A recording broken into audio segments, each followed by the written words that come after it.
welcome back to the channel. Welcome to my new summer daily driver. This is a 1989 Chevrolet Corvette. These are C4s. These are not high dollar Corvettes. They're still budget friendly Corvettes. I picked this one up for a pretty decent deal. It runs, it drives, it stops, it does everything a Corvette's supposed to do, except it's the weakest Corvette power. It's the weakest HPs I think I've ever seen a Corvette, and that's saying something. In a minute we'll start it up, take it for a drive. It's got the wiring harness on this side was melted at some point by the EGR, I think, or something over there. Some other guy said, but it runs, it drives. Now, some of you might be thinking, why a C4 Corvette? They're ugly, they're hideous, they're not really a Corvette, they're low horsepower, they're this, they're that. Here's why. When I was probably, I don't know, 13 or 14, my uncle that owned this Greg LeMans over here he had tons of these. He's had the C3s, the C4s. I think he even had a C5 at one time. I'm not really too sure on that. I can't remember. But he had a brown one of these cars, And one day I'd always go to my grandma, and he goes, "You ever been around the vet?" And I was like, "No."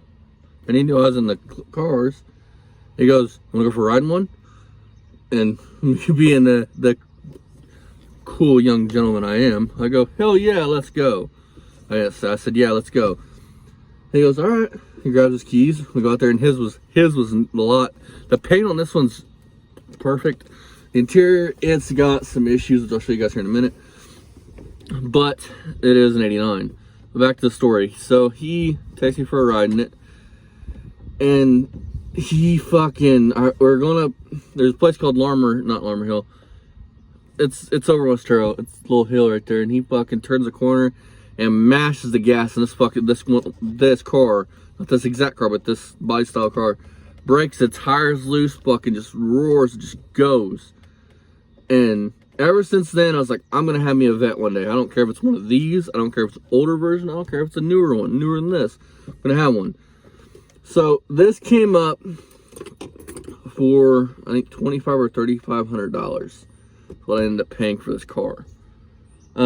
This one came up, and there's tons of them on Facebook. You can get in right now, type in C4 Corvette.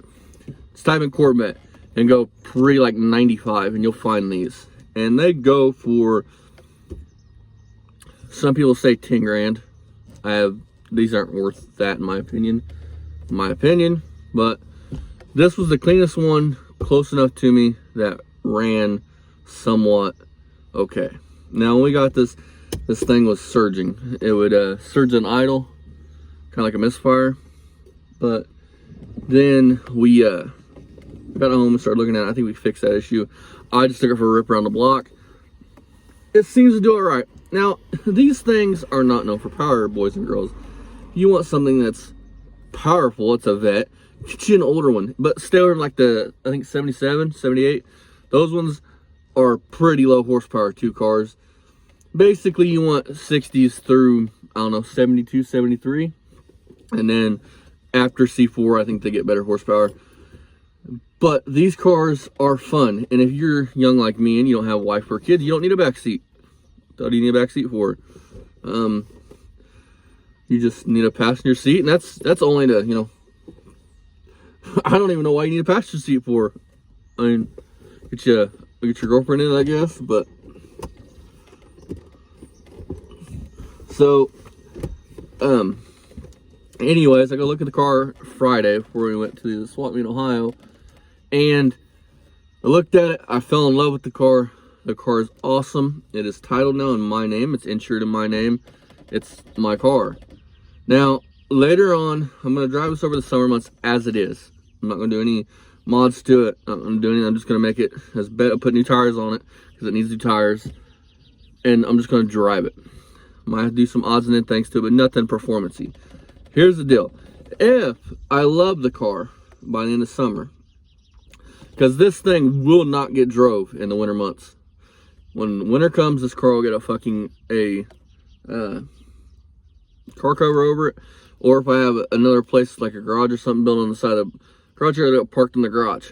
I'd like to keep paint as nice as I can keep paint and not get it fucked up to where everything's nasty on it. So if we enjoy the car, keep in mind this is fuel injection. So what I'm about to say, you can't go really big on.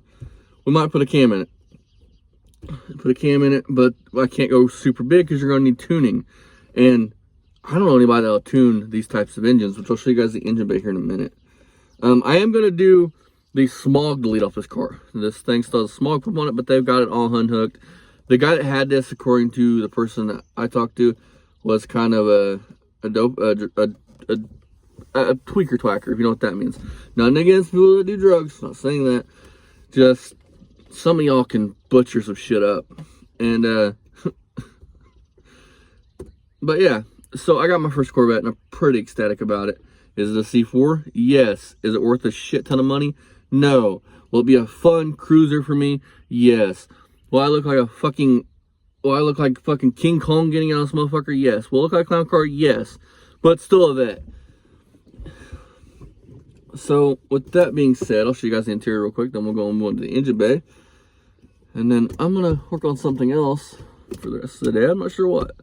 So we're gonna just show you guys the car. It was raining yesterday, I couldn't do this. So there's the deal. I wanted a Corvette forever. I got me a Corvette. It's an L98.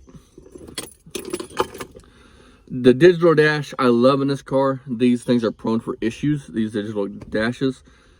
But they look cool. They look straight out of the 80s, you know. But let's show you guys the interior. What do you say? So right here you got your digital dash. This is your RPM, your tach, your speedometer on this side. And then that is your fuel and all that stuff. Those gauges right there. I'm not sure what all these do. I know this is like AC, fuel. I'm not sure how all that works. If somebody would know, let me know in the comments what all these buttons do. I know what it says here, but I don't know. Does it shut off like your oil pressure and your oil temp? I don't know why you need to shut all that stuff off, but so you got your radio, which is gone. You got your heater controls. You got your badge here to let you know that you have a 5.7 Corvette. Tells you your cubic inches, your horsepower, your torque, and your compression ratio.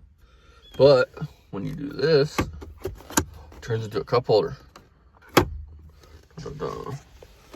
Wait, no, I don't see it. Wait, maybe that's an ashtray. It's an ashtray. Your cup holder must be underneath that. That's neat. So now you have a little coin purse here, one pocket here. You got your console. You got your passenger seat, which the interior seats are a little worse for wear. Then you got back there.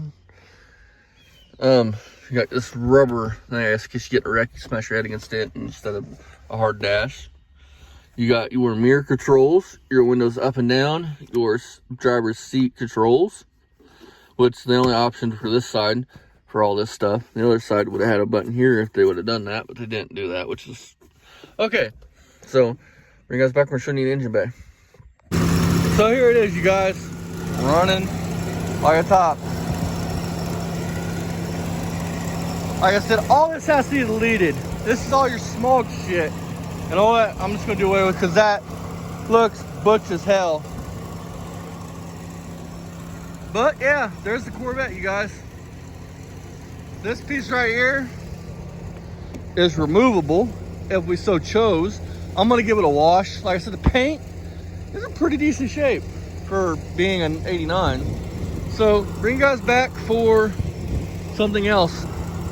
Not this, but truck, Maltese, something.